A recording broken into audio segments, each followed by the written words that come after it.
A judge says that Brian Walshe is competent to stand trial for the murder of his wife, and she's refusing to move the trial, set to start next week. WBZ's Penny Kmitt just got out of the courtroom and is live in Dedham for us. Penny, what else can you tell us?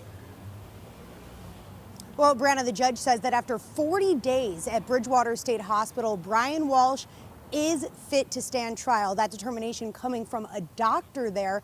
She also says that she will not be moving the trial. It will take place here in Norfolk County. She says that the media coverage, in her words, was factual and not prejudicial enough to warrant a change of venue or even for jurors to be brought in from other parts of the state.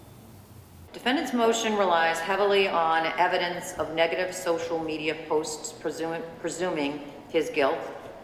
There is, however, no indication that any of the posts were made by or read by Norfolk County residents, and thus they do not present a compelling reason to transfer his case to another county.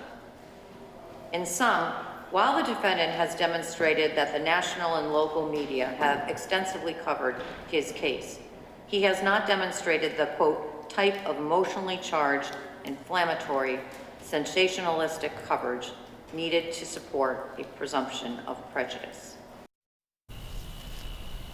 Brian Walshe walking into the Norfolk Superior Courthouse today in handcuffs. The Cohasset father is accused of killing and dismembering his 39-year-old wife, Ana Walshe, back in 2023. Now, her body has never been found, but investigators did find blood and a damaged knife in the basement of their home. Prosecutors say Walshe also used his son's iPad to look up ways to dismember and dispose of a body. Walshe faces several charges, including murder, for all of which he has pleaded not guilty. Throughout the course of this trial, we could also see some familiar faces. The now disgraced state trooper and lead investigator into the Karen Reed case, Michael Proctor, also investigated this case. So it will be interesting to see how all of that plays a factor. Now, as for a timeline, Monday is going to be a pre-trial conference. Then jury selection will begin on Tuesday. And the judge here says that she's already called in 105 potential jurors just for Tuesday alone, and then hundreds more for the rest of the week.